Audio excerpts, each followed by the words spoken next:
अम्मी ज़ोब कहाँ है? मुझसे क्या पूछ रही हो? अपने कमरे में होगा। अरे मैं उसको उसके कमरे में जाके देख के आ रही हूँ, पर नहीं है। अच्छी तरह देखा है मैंने हर जगह उसे। क्या? ये कैसे हो सकता है? भाई आते ही वो ऊपर चला गया था अपने कमरे में। हो सकता है कहीं बाहर चला गया हो। लेकिन अगर वो बाहर जाता तो मेरी नजर तो पड़ती। सलमा, सलमा। जी बेगम साहिबा। ज़ोब पापा को देखा है, कहाँ है? बेगम साहिबा बहुत गुस्से में थे, मुझसे पूछ रहे थे कि नायाब बेबी के साथ यहाँ ऐसा क्या हुआ है। मैंने कहा कुछ नहीं, तो नाराज होकर निकल गए। अच्छा ठीक है, तुम जाओ। नायाब बीबी ना हो गई, जान का अजाब हो गई। पता नहीं वो कौन सी मनहूस करी थी कि जब भी इसको मिली है ये।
ज़ोब, तुम कहाँ चले गए थे? फरहा कब से आई बैठी हुई है, बच्चे तुम्हें ढूंढ रहे हैं सारे घर में। एक तो इतने दिनों के बाद तुम लौटे हो और अचानक क्यों बिना बताए चले गए? अम्मी क्या हो गया, रहने देना। मैं बच्चों को बुला के लेके आती हूँ बाहर से। हाँ बेटा, बच्चों को बुला के लाओ। हाँ मुझे बस ये बताएं कि नायाब के साथ आप लोगों ने क्या किया था? क्या मतलब है तुम्हारा क्या किया था? वो अपनी मर्जी से गई है यहाँ से। मैं मानता ही नहीं कि वो यूं खुद से कहीं चली जाए। ऐसा कुछ जरूर हुआ है जो मुझे मालूम नहीं है। अरे नहीं बेटा, उसको किसी ने कुछ नहीं कहा, मैं इस बात का गवाह हूँ। हाँ ज़ोब, अम्मी ने भी उससे कोई वास्ता नहीं रखा है। तुम तो रहने दो फराह, तुम तो कभी ऐसी कोई बात नहीं करोगी जो मामा के खिलाफ जाए। और दादाजान तो क्या मतलब है तुम्हारा? होश में हो तुम अपने? अगर मुझे सच बताया जाएगा तो मजीद होश नहीं गवाऊंगा मैं। तुम्हें सच ही बताया गया है। ये सच नहीं है। वो हमारे रहमो करम पे थी, मेरी रिस्पॉन्सिबिलिटी थी वो। और मैंने उससे वादा किया था कि हमारे घर उसके लिए कभी छोटा नहीं पड़ेगा। मैं नहीं जानता कि मेरी गैर मौजूदगी में उसे धक्के दिए गए हैं, बातें सुनाई गई हैं या बार बार उसे उसके औकात याद दिलाई गई है। और मैंने फैसल के जरिए उसे पैगाम भिजवाया था कि मेरे वापस आने तक वो यहीं रुकेगी, मेरा इंतजार करेगी। और उसने वादा किया था मुझसे। लेकिन आज ना उस घर में है, ना दारुल अमान में है, ना सलमान की तरफ जाने किस हाल में होगी वो।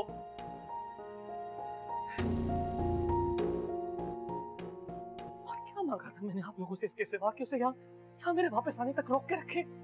कुछ मांगा था मैंने आपसे? इतनी भी इंपॉर्टेंस नहीं है मेरी आप लोगों के सामने।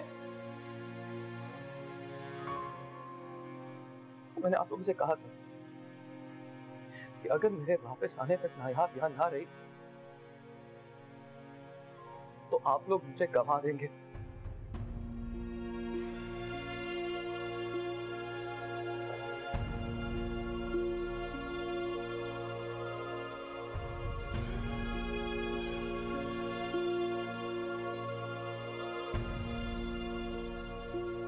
It's a long time to see you, Miss Nair. Sir मुझे अपनी सहेलियों की बहुत याद आ रही थी, इसलिए बस चली आई। Any time, Miss Nair. आप हम सब के लिए रिस्पेक्टेबल हैं। Thank you sir. सर मैं आपसे एक रिक्वेस्ट करूंगी। मैं कुछ दिन यहाँ अपनी सहेलियों के पास रहना चाहती हूँ। अगर बाहर से कोई आकर मेरे बारे में पूछे तो किसी को मत बताइएगा।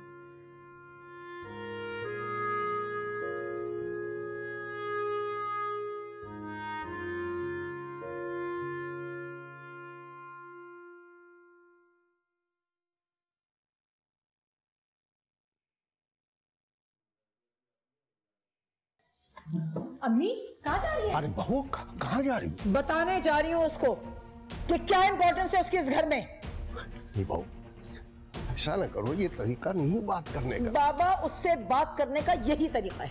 उससे पूछूंगी कि क्या गुनाह है हमारा, हर बात में ब्लैकमेल कर रहा है वो, हर मामले में अपनी मनमानी कर रहा है। अरे एक ऐसी लड़की के पीछे मुझे सजा दे रहा है माँ होने की, जिसके के खानदान का कोई भरोसा नहीं, दीन ईमान का कुछ पता नहीं।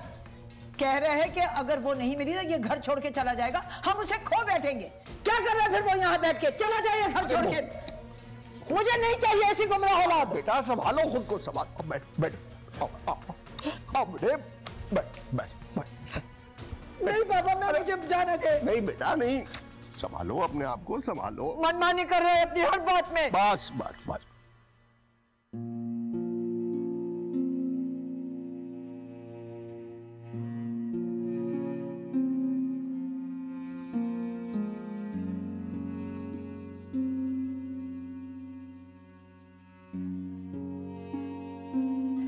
नायाब, माही, फरीहा, मेहताब, रानी, शबनम, ये देखो कौन आई है। नायाब? हाँ नायाब आई है। अरे खुशामदीद, हमारी बहन हमसे मिलने आई है। नायाब, हम तुम्हें रोज याद किया करते थे। यहाँ बहुत से लोग आते हैं और फिर कहीं जाके बस जाते हैं, लेकिन सच में नायाब, जब से तुम गई हो ना, ये दारुल अमान सूना सूना हो गया है। देखो तो माही, बाहर रहकर इसकी रंगत और भी निखर आई है। हाँ, बहुत खुश होगी ना ये, इसीलिए।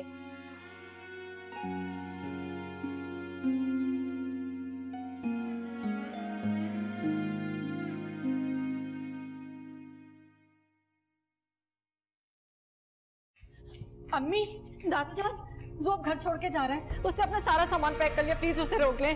जाने दो उसे। दादाजान प्लीज आप तो रोक ले उसे। आने दो, मैं खुद उससे बात करता हूँ।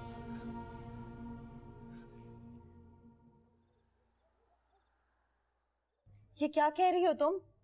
हाँ बाजी, सदफ अब इस दुनिया में नहीं रही। लेकिन उसे हुआ क्या है? उसने जेल में एसआई को कत्ल कर दिया था। उसने उसकी इज्जत लूटने की कोशिश की थी। इस वाकये के बाद उसने खुदकुशी करके जान ही ले ली। और करती भी क्या, उसको पता था इस वाकये के बाद उसकी जिंदगी अजाब हो जानी है जेल में। क्या कर दिया उसने? एक तरफ से ठीक ही किया उसने। जो हम नहीं कर पाते थे वो सदफ कर जाती थी।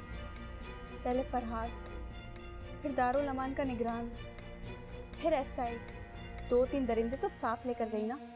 और वैसे भी हम जैसियों के लिए तो ये जिंदगी किसी जेल से कम है। सदफ ने तो आज़ादी हासिल कर ली, पता नहीं हम कब तक इस कैद में रहेंगे।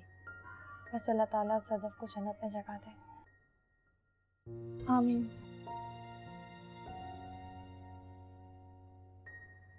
एक बात बताऊं तुम लोगों को,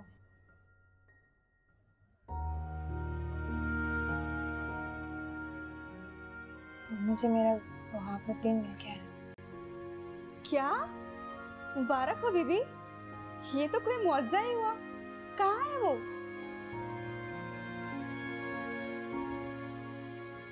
क्या हुआ?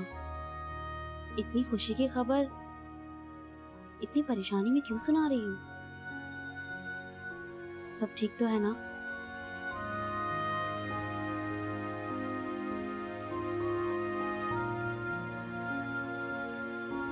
देखो बेटा ज़ोब, वो लड़की हमारी किसी की समझ में नहीं आई।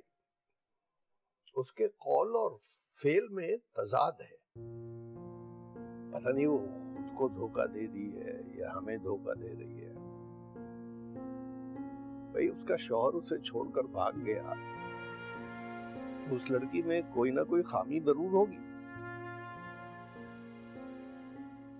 फिर वो दारुल अमान से आई तो तुमसे उसने झूठ पे झूठ बोला। कभी वो किसी बदमाश के पास से बरामद होती है, कभी बिन बताए चली जाती है। वाकयात का ऐसा तसलसल है जो उसके खिलाफ जा रहा है।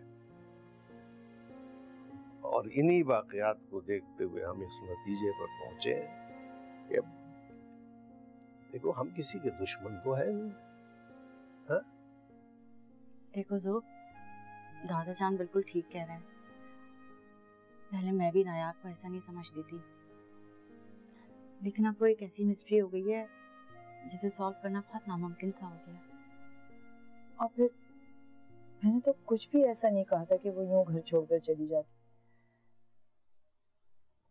मैं तुम्हें गवाना नहीं चाहती ज़ोब, खुदा गवाए कि मैं तुम्हें अब भी गवाना नहीं चाहती। जिस बात में आगे कुछ कह देती हूँ, आखिर तुम्हारी माँ हूँ और तुम्हारे अलावा मेरा कौन है? कोई और बेटा नहीं। आप लोगों का कोई कसूर नहीं है, शायद मैं ही शराब के पीछे भागा और इसकी सजा आप लोगों को नहीं, मुझे मिलनी चाहिए।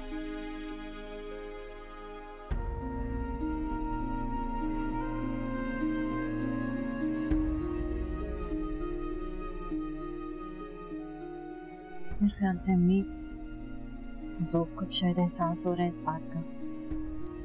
तुम सही कह रही हो, हमें एक और काम करना होगा। आज ही खाने की मेज पे उससे बात करती हूँ। मैं इस तरह अपने बेटे को बिखरते हुए नहीं देख सकती। ठीक है, बिल्कुल।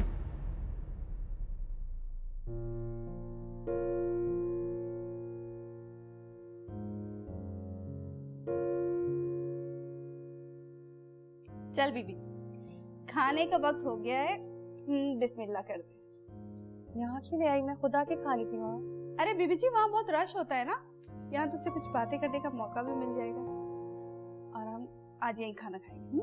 हम नहीं, मैं भी। ये कंदील ना बहुत बड़ी बुरी चीज है। मेरे पीछे से आंखें बचाकर प्लेट लेकर भाग गई। मैं भी समझ गई तेरे पास ही आई होगी। आज तो तू हमारे हिस्से का खाना खाएगी। चल, आज तेरी हमारे साथ दावत है। तुम लोग की दावत मेरे सर आंखों पर। सच पूछो तो बीबी जी, आज तुझे इतने दिनों बाद देखकर मुझे बड़ा ही मजा आ रहा है। आज तो मैं पूरी रात उससे बातें कर करके तेरा दिमाग खा जाऊंगी। मैं यहाँ तुम लोगों से मिलने नहीं आई, बल्कि एक मकसद से आई हूँ। मकसद? कैसा मकसद? बताऊंगी, लेकिन इसमें तुम लोगों को मेरी मदद करनी होगी, मेरा हौसला बढ़ाना होगा। बीबी जी बिल्कुल मदद करेंगे, लेकिन मकसद तो बता दे। अभी नहीं बता सकती। अभी बताओ ना, परेशान क्यों कर रही हो? मैंने कहा ना, अभी नहीं बता सकती, सुबह बताऊंगी। अभी और भी तो बहुत सारी बातें करनी है ना। चलो खाना खाते हैं।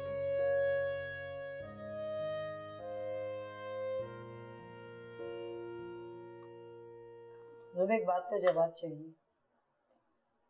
क्या बात है? फिर किसी और भी नहीं कर सकते? नहीं, इसलिए कि बहुत जरूरी बात है। हम ये जानना चाहते हैं कि इतना सब कुछ होने के बावजूद क्या तुम एक शादीशुदा लड़की के लिए 4 साल इंतजार करोगे, और वो भी इस सूरत में कि अगर उसका शौहर ना मिले?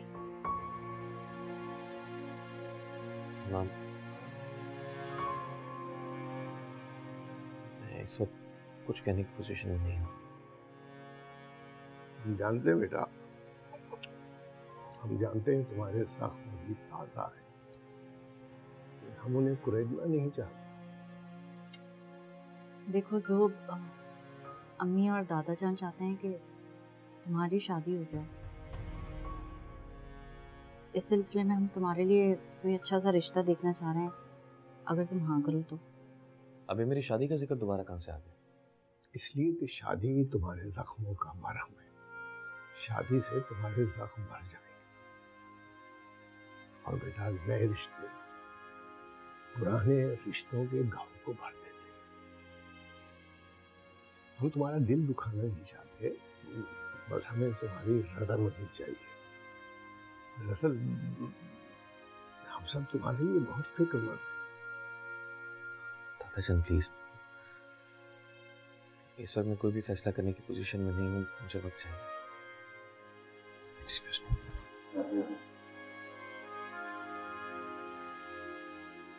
फराह बेटा, तुम 2-4 दिन यहीं रुक जाओ मेरे पास, तुम्हारी जरूरत पड़ेगी इसको राजी करवाने में। ठीक है अम्मी, जैसा आप मुनासिब समझें।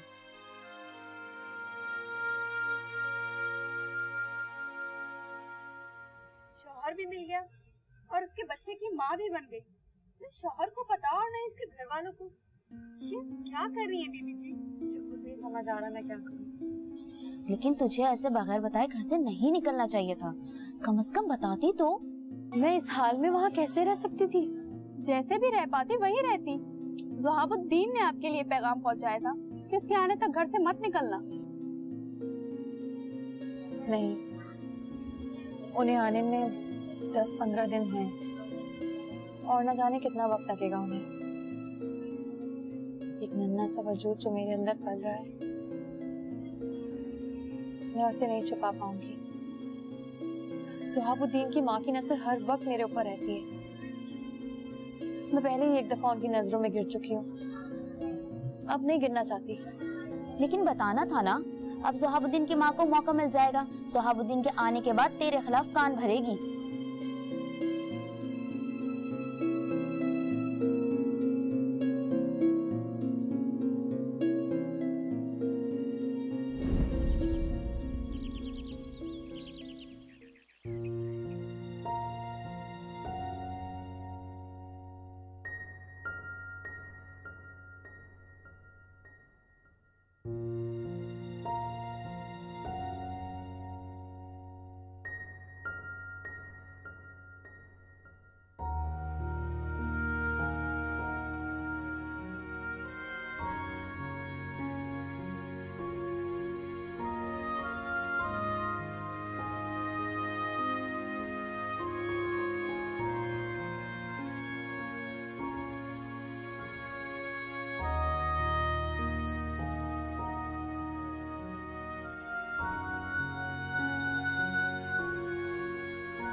चलो बीबी जी उठो, नाश्ते का वक्त हो गया।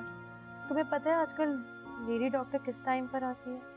क्या हुआ बाजी, खैरियत है?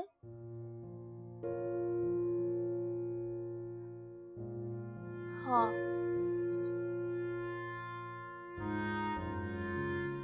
खुदा के वास्ते ऐसा कैसे कर सकती हो तुम? ये ज़ुहाबुद्दीन की निशानी है, उसके आने का तो इंतजार करो। वो आ भी गया तो उससे कोई फर्क नहीं पड़ेगा। वो सब कुछ जान भी गया, तब भी उसके घर वाले मुझे कभी भी इस बच्चे के साथ एक्सेप्ट नहीं करेंगे, कभी नहीं अपनाएंगे वो मुझे। इसका मतलब तो इसी काम के लिए है ये दारुल अमान।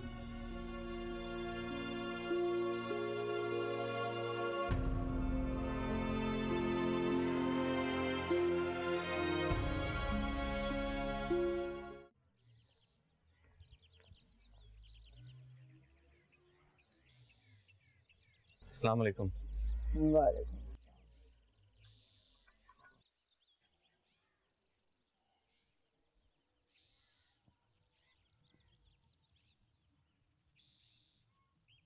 दादा जान, मामा, I'm sorry, मैंने आप लोगों को बहुत परेशान किया। मैं सारी रात आप लोगों के बारे में सोचता रहा हूँ और मैंने रियलाइज कर लिया कि आप लोग गलत नहीं हैं।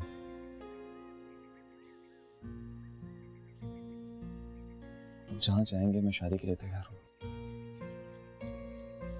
मैं जानती थी मेरा बेटा रास्ता भूल गया है, लेकिन भटका नहीं है।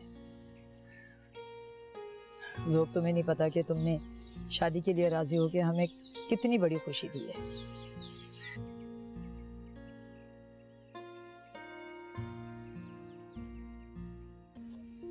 मैं आपको कह रही हूँ ना, मैं तैयार हूँ। बीबी, ये तू क्या कर रही है? हमें बताए बगैर चली आई। हम तुम्हें ये नहीं करने देंगे। कंदील जिद मत, मेरी मजबूरी तुम लोग समझ ही नहीं पा रहे। बस करो, हम सब समझ रहे हैं, पर तुम नहीं समझ रही कि तुम्हें कितनी मोहब्बत है बच्चों से, और हम तुम्हें हरगिज़ ऐसा नहीं करने देंगे। डॉक्टर, ये अपने होश में नहीं है, इसे अपना अच्छा बुरा कुछ नहीं मालूम।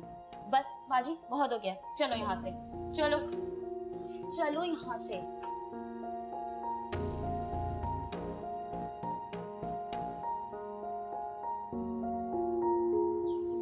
दादा जान, मैं ऑफिस जा रहा हूँ, कुछ काम पेंडिंग थे वो देखा हूँ। काम भी हो जाएगा बेटा। दरअसल हमें तुमसे एक जरूरी बात करनी थी। जी कहिए। देखो बेटा, अब तुम शादी के लिए राजी हो ही गए हो तो किसी और के बजाय अगर हम निशा से तुम्हारी शादी की बात करें। वैसे भी बेटा निशा कजन है तुम्हारी, खानदान भी तुम्हारा है, प्यार भी तुमसे करती है, हमें और क्या चाहिए। मैं समझता हूँ कि इससे बेहतर लड़की हमें नहीं मिलेगी, अगर तुम्हें एतराज ना हो तो।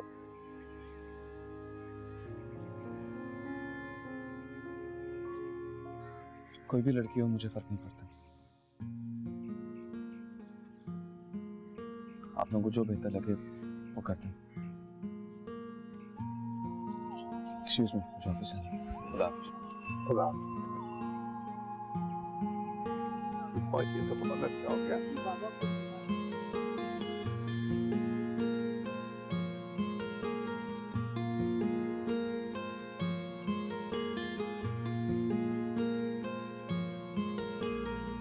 तुमने मेरी बात का जवाब नहीं दिया सलमान बेटा। दादाजान, समझ नहीं आता किस मुंह से जवाब दूं।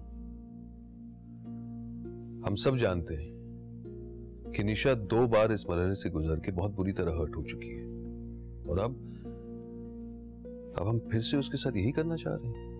लेकिन बेटा इस दफा तो जोब राजी है। माफ कीजिए आंटी, पर मुझे जोब पर बिल्कुल भरोसा नहीं है। वो अपने इरादे से कभी भी मुकर सकता है। लेकिन इस बार उसके पास मुकरने की कोई वजह नहीं है। और अगर वजह मिल गई तो? मेरा मतलब है अगर नायाब उसके सामने फिर से आ गई तो? बेटा तुम्हें इसीलिए तो बुलाया है। अब हम उस लड़की के हाथों खुद को और अपने बेटे को खिलौना नहीं बनने दे सकते। और ज़ोब तो तुम्हारे भाइयों की तरह है, तुम नहीं चाहोगे कि अपने भाई को खाई से निकाल लो? और आंटी, निशा भी तो मेरी बहन है। माफ कीजिए, किसी एक को खाई से निकाल के दूसरे को खाई में ढकेल नहीं सकता।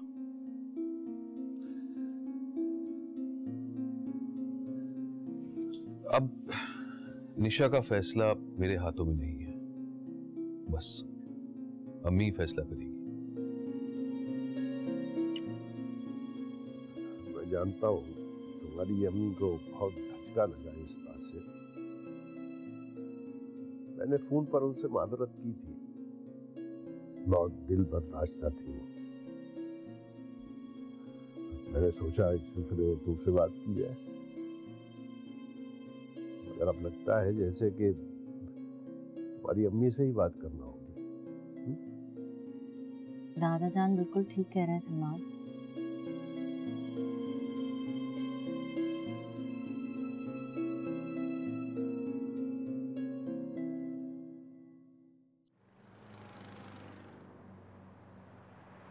अरे अब्बा जी, आपने यूं अचानक आने की जहमत क्यों की? मुझे बुला लिया होता, मैं आ जाती। बहू, जिस मकसद के लिए हम आए हैं उसके लिए हमें तुम्हें नहीं बुलाना चाहिए था, हमें तुम्हारे पास आना चाहिए था। अल्लाह खैर करे, ऐसी क्या बात है? आप कैसी हैं तमन्ना? अल्लाह को शुक्र है, पहले से तो बहुत बेहतर हूँ। और आंटी, अगर आज आपने अम्मी का ये काम कर दिया ना, तो आप यकीन जानिए अम्मी हमेशा के लिए सेहतयाब हो जाएंगी। इस बात की गारंटी मैं आपको देती हूँ।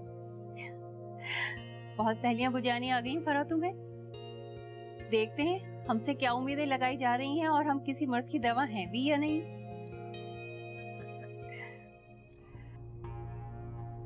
जिंदगी ने इतनी सारी तकलीफें दी हैं, एक और से शुक्रिया।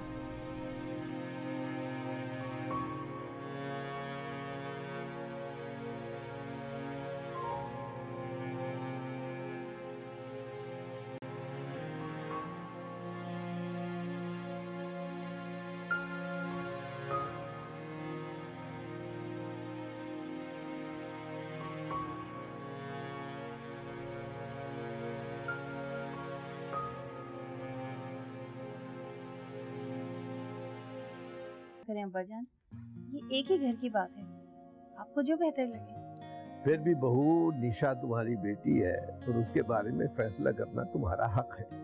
अब्बा जान, आप हम सबके बड़े हैं और ये बच्चे भी आप ही के हैं। आपने जो भी फैसला निशा और ज़ोक के लिए किया होगा वो बेहतर ही होगा।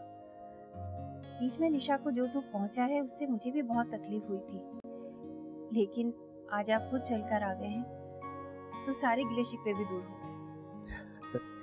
ईमान रखने का शुक्रिया बहू। बस एक दफा निशा से पूछ लो तो हम ये समझेंगे कि बात पक्की है। निशा से पूछना नहीं है, उससे तो इत्तला देनी है अब्बाजान। उसे क्या एतराज हो सकता है कि तो उसके दिल की ख्वाहिश थी। अरे नहीं बुशरा, एक दफा पूछ लो निशा से तो बेहतर होगा।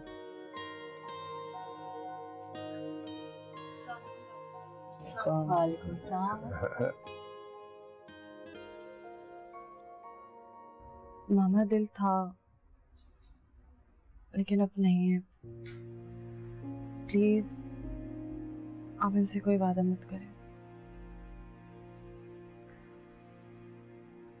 दादा जान, मैं आप सबकी बहुत रिस्पेक्ट करती हूँ,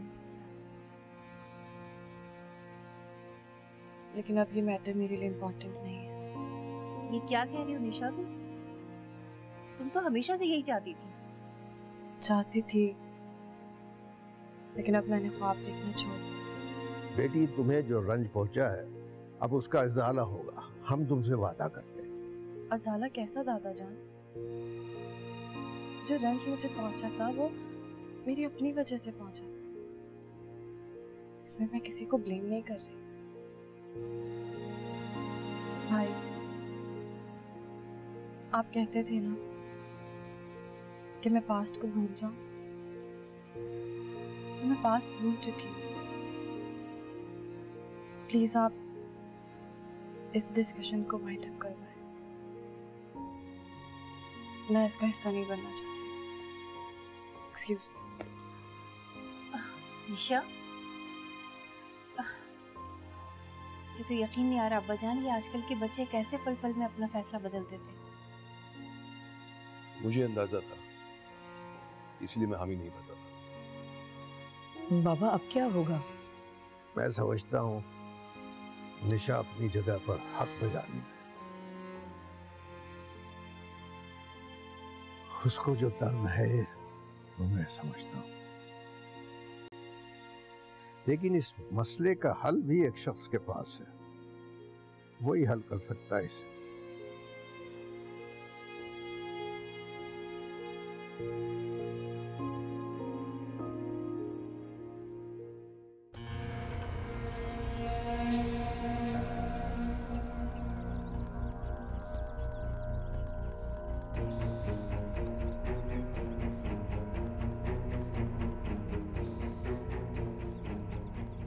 तुम लोग ऐसे क्यों देख रहे हो? माहिर, जरा गौर से देखें, ये वही नायाब है ना जो हमें इंसान बनाकर गई थी? नहीं कंदील, ये वो नायाब नहीं है जिसने मुझ जैसी बेदर्द को दूसरों का दुख दर्द बांटना सिखाया। हाँ माहिर, इसे पैरों तले आने वाली चूंटी देखकर तकलीफ होती थी, ये तो एक इंसानी वजूद को चलने वाली है। मैं भी इंसान हूँ, मेरी भी मजबूरियाँ हो सकती हैं। वो नायाब मजबूरियों को हौसला बनाने वाली, उनसे शिकस्त खाने वाली नहीं। तुम लोग मेरी जगह नहीं हो ना, इसलिए कैसे? हम सोचते थे कि हम नायाब की जगह होते, लेकिन हम अब अपनी ही जगह से ही हैं। तुम लोगों की बातें मेरे हौसले पस्त नहीं कर सकती। मैं फैसला कर चुकी। कंदील इधर वापस दो, मत देना कंदील इसको बिल्कुल भी। बाजी, तुम उन मजलूम लड़कियों में से नहीं हो जो किसी की ज्यादती की वजह से ये कदम उठाती है। तुम शादीशुदा हो, ये तुम्हारे शौहर की निशानी है। औरत जब माँ बनती है तो उसकी पहले उकाई से उसकी ममता में अपने बच्चे को दुनिया से टकराने का हौसला पैदा हो जाता है। तो तुम्हें क्या हो गया है? मैं कोई बेरहम और संगदिल नहीं हूँ। मुझे ये कदम उठाने के लिए इसी माशरे ने मजबूर किया है, जहाँ मुझ जैसी माँ को अपनी पाक दामनी का सबूत देना पड़ता है। मुझे तानों से डर नहीं लगता, मगर उन लोगों के दिलों में अपनी कदर खोने का डर लगता है जिनके साथ मैंने अपनी पूरी जिंदगी गुजारनी है। नायाब,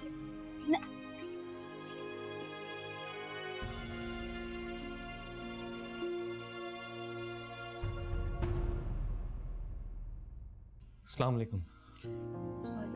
वालेकुम सलाम। आओ जो बेटा, आओ यहाँ मेरे पास बैठो।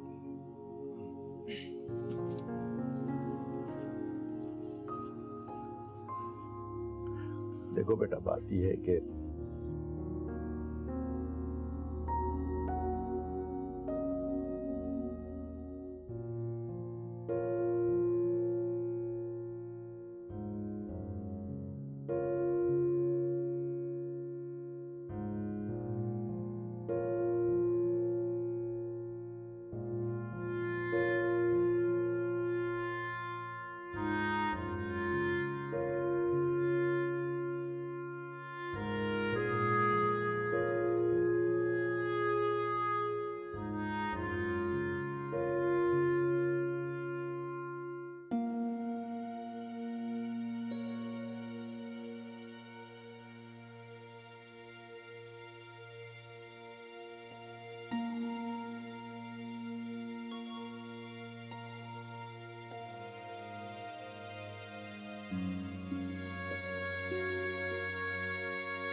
नहीं होगा।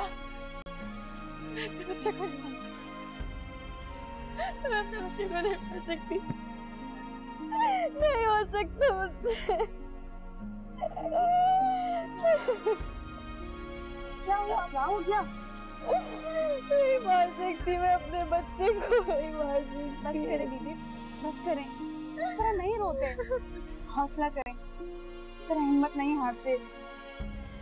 बस करें। बस करो। मना किया था ना मत करना, लेकिन तुम। अच्छा चलो छोड़ो, चलो चलो कमरे में चलो, परेशान नहीं, उठो चलो।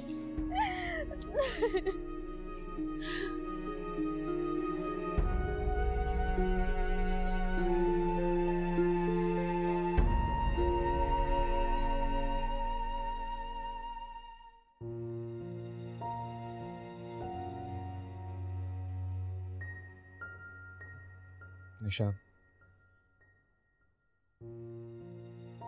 अब मैं किसी से मोहब्बत नहीं कर सकता। एक बार मोहब्बत करने की गलती की थी, बेवफा निकली।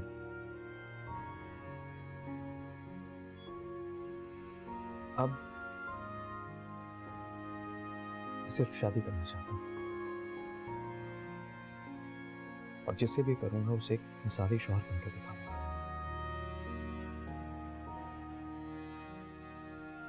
तो मुझे बहुत अजीज हो, इसलिए तुम्हें प्रपोज कर रहा हूं।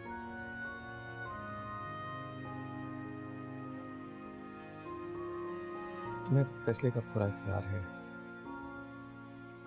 और तुम्हें मामा, दादा जानी, आंटी किसी के दबाव में आने की जरूरत नहीं है। अगर मैं बेहतर लगूं तो हाँ कह देना, और अगर नहीं तो ना कह देना। मुझे कोई शिकवा नहीं होगा तुमसे।